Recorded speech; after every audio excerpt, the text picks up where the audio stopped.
Ladies and gentlemen, I feel like this is the final chapter. Well, to me, the last person that I was looking to say something about the whole Rory and Maul podcast situation. And yes, I got to cover the whole thing because I'm not going to let y'all forget that it started from my post. I'm not going to let y'all forget that. So we now have Joe Budden's response to Rory after all them tweets came out and Rory deleted his Twitter. If you don't know, Joe Budden is basically the person who put Rory into the hip hop zeitgeist, I guess. So let's get right to it. Shout out to Chicky. Shout out my boy Chicky. Chick Smooth. Hey, Chick Smooth. Appreciate all the coverage that you've been doing. I've been watching your shit for a while. I just subscribed to your shit too, bro. Just like AD said, make sure you go check out Chigs. Make sure you go subscribe to my brother. Oh boy, here we go, you guys. Now, after yesterday's controversy with Rory, a lot of people wondered how Joe Budden was going to approach it. As somebody that stood next to Rory for years, as somebody that used to be Rory's friend, and as somebody that still talks to Rory till this day, do we see Joe put his reputation on the line to defend Rory? Now, if you guys missed the video from yesterday, please make sure you guys go check it out. But I tweeted, I know Joe is somewhere within a Miri hat and oversized pants laughing at all this. So if you don't know, they had a super epic falling out. So honestly, I did the video about Punch responding, but I was more intrigued in what Joe had to say because a lot of people be like, it's your fault. We know Rory. Rory has been catching. You invited him in. If this was sinners, you're the one who. A lot of backlash the last couple of days for some wild old tweets that people resurfaced. Yesterday on his podcast, Rory actually apologized, but some people felt like it just was not enough. Now, this all came after Rory, Maul, and Damaris were talking about Kendrick Lamar's Grammy nominations. Damaris caught some backlash for basically saying, yo, if he's just giving y'all a last time on Dragon Ball Z. He's just giving y'all a quick little last time on Dragon Ball Z. Kendrick sweeps and clips do not win, I'm going to be upset. The one thing they did wrong is go on Twitter and argue with fans about it. If you're and I keep saying, just so I shamelessly keep plugging my Twitter at Screwface it all started, the Damaris argument started on my post. I feel to be a media personality with opinions, you gotta know not to engage with everybody. Damaris was on Twitter showing people her playlist, trying to prove to everybody that she's actually been a fan of clips. Now, the funny part of this whole thing is that Rory said, yo, I know Kendrick is a Grammy darling, which is actually the same thing Joe Budden said about Kendrick a couple weeks ago. Kendrick is and has been, Chance, I'm not going to say. I ain't hear you say Kendrick's a Grammy darling. Now, back then, Joe did catch a lot of heat for it. Even TDE guys came at Joe. But the one thing Joe did not do... Shout out to Mac Weezot. Shout out to Mackie Whoppy, you feel me? Is get on Twitter and my go boy Mac whop. You understand me? Back and forth with fans. He barely even addressed the TDE guys like Mac Wop that dissed him and his son. Now, and this is why I showed you where really the difference between Joe saying that and Rory saying that is two things. At the end of the day, I don't care what anybody says. Even if you don't like the Grammy darling thing, if you listen to their whole conversation about GNX, it's not as negative as people made that clip sound. It's actually not what they were saying at all. Rory and them, that podcast was saying like, they don't want, if Kendrick wins, I'm pissed. They didn't say it. It wasn't like that. And it was the way they handled it. Like I said, shout out to the company, man. He said the best way about it. It's no longer about bad old tweets. People gonna find those. I don't know. That's not no longer gonna make me care. Like, I'm gonna laugh and stuff like that. It's more about how you handle it and your pattern of behavior. That's all it is. And it just goes to show the difference between how Joe handled it and how Rory handled it. Now, I will say Joe basically really just had to fight the Grammy darling thing and wanted Kendrick to win at the end of the day. That still is his opinion. Reason why Rory's was different because you had the Maul and the Damaris of it all where they're jumping in and clearly hating on Kendrick. And it's a clearly like on the other side of things if there is sides. And Rory, when you're laughing at like, Kendrick just opened his mouth, it makes you look more biased. And then when you step into, it was your tweets after, and it was when you stepped into that spaces is where you just eviscerated yourself. Today on the Joe Budden podcast, Joe actually kept it real with Rory. He told him, yo, you going on that Twitter space and the way you acted was not a good... I ain't gonna lie to you. Low key, it was the spaces that cooked you almost more than the tweets. It was all... that's what really did it for people. It was like, really? Look, here's what Joe said. The lyric that they thought he was saying. So now, I will say those tweets were absolutely, positively, what? Mark, you doing like a word salad right now. So there was a whole... She asked me what the tweet said. So there was a bunch of tweets. Some of them were offensive to celebrities. Some were seen as anti-black women, etc. That's what happened. And then the other piece of it was he defended... They were anti-black women, not seen as anti-black women. Mark is a very smart dude. Mark is probably the smartest person up on that podcast. You know, you playing with the words a little bit. Like it seemed to be anti-black. I would feel, because I've watched Mark for a while, I believe that if somebody else said this, that like if these tweets came out and it was Don Imus who said this, wow, I pulled out a vintage racist. But it was, I don't think he would be saying, it appears that he would just say it was anti-black. And I feel like that's important. But ended himself. He went on Spaces to explain his position and had a very long 4.5 hour. And put on an absolute masterclass in how you should not defend yourself. Yeah.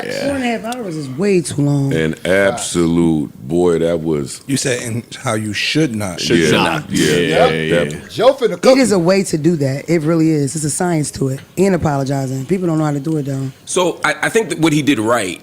So then, the fourth step was finally he went on his show and offered an apology, which was also awful because of Maul. I think a lot of the time Rory doesn't realize how he's guys through the Maul box. So it's just like, yeah, Maul ruined a lot of that too. Particularly, you should have just done that on your own platform without Maul, like a video that's just you.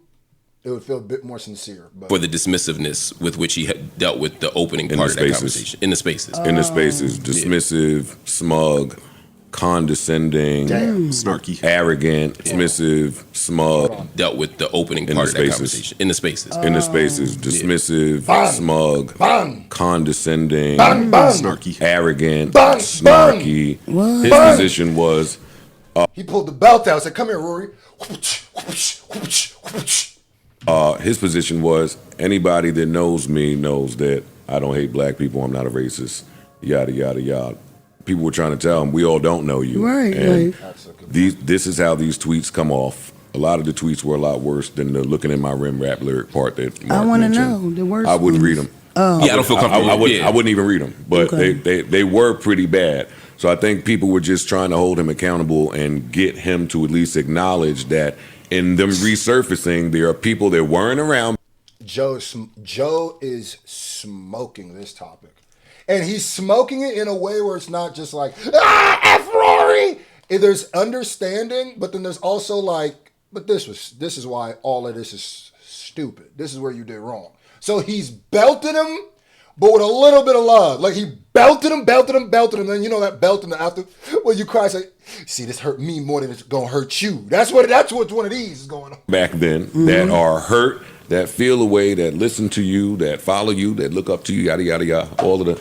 But even the people that do know you, they still be hurt about it. Even if they like people get hurt by stuff like that, especially when they support you. But I think some people gave him grace because they know him. Like I know he's not racist, so I'm going to look at the tweet. That's what I'm saying. Where it's like Mark's knowing of Rory is allowing him to say certain things, which is a good point. But then by that merit, some of the stuff you've said about people, Mark, that you don't know as well as Rory, you can't say.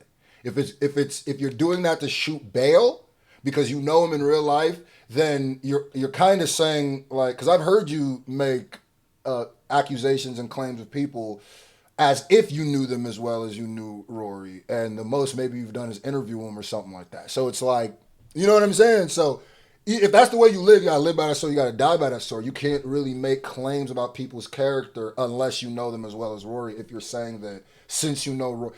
And I get what you're saying he's not racist, so I'm not gonna guise as racist, but since you don't, that's why we get muddied up in that is he racist conversation. I don't even have that conversation anymore. It's is the thing you did racist? Because the whole are you racist or are you not is a weird thing to prove. It's like proving a negative because let's say I don't know Rory, right?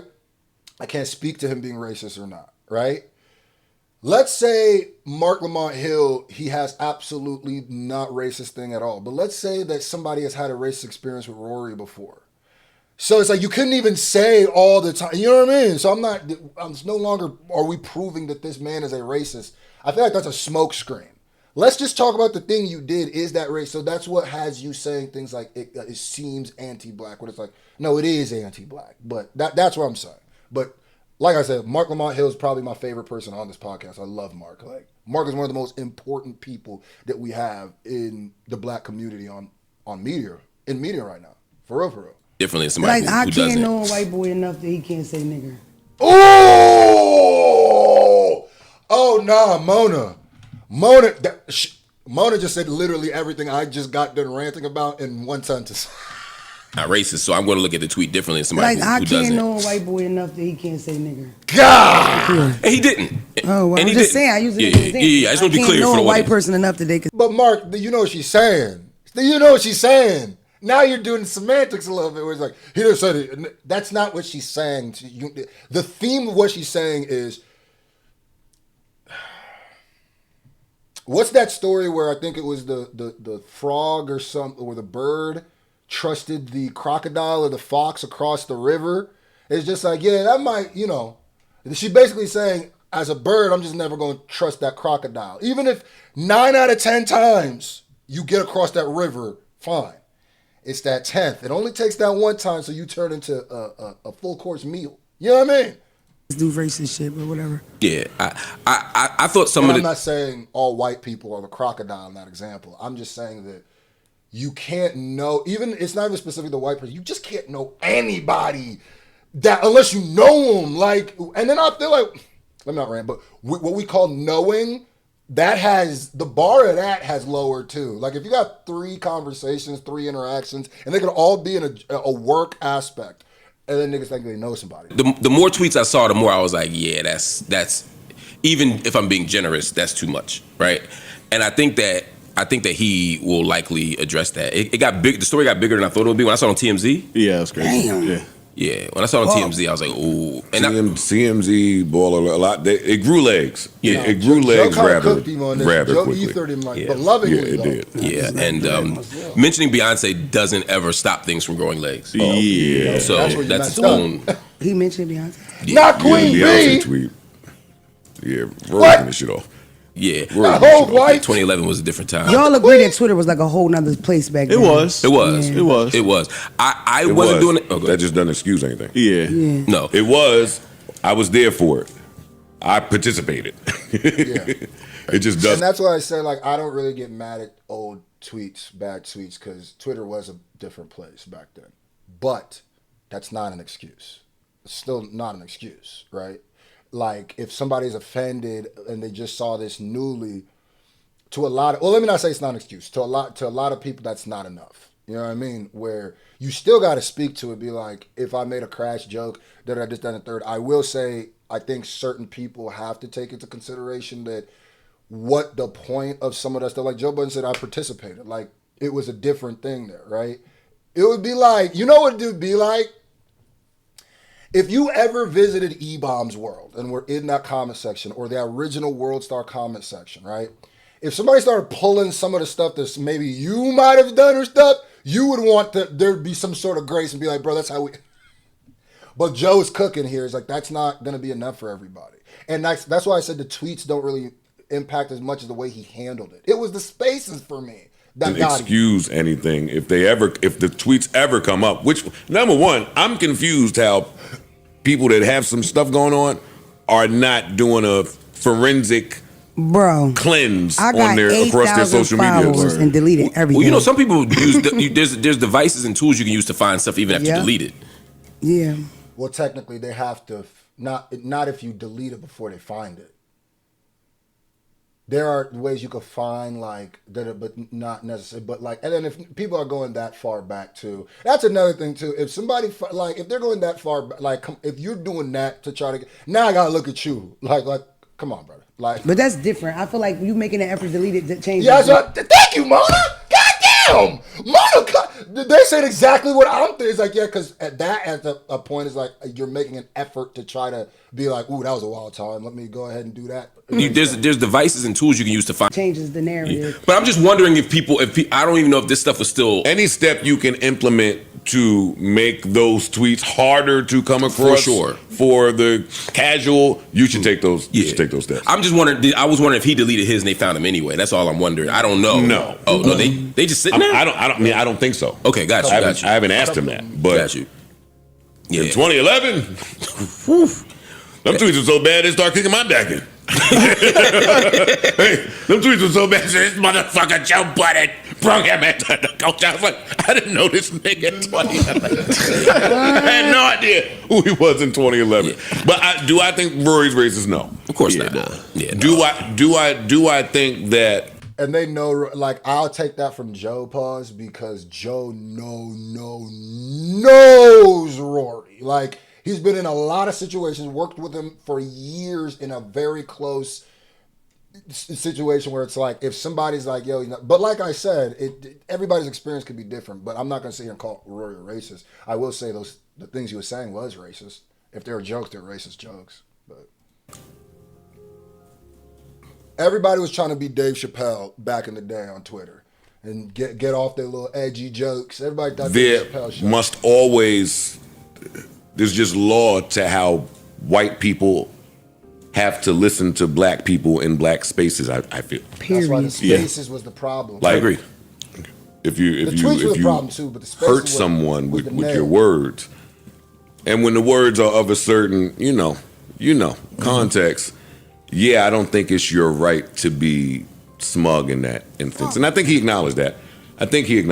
He did. I think when it first happened, because there was a couple moving parts. One was some of the things they said he did was like a fake tweet that somebody had made, and so he was responding to that. The other thing was, I think he thought he was in a room full of weirdo Kendrick stans who were just attacking him and being unreasonable. And then, to your point, the people who came, the room was filled with crazy people, sane people who didn't know what was going on. So it was like the Kendrick person was a person like you who's like, yo, what the fuck just happened? I don't know. Then those people who were just hurt and want to answer.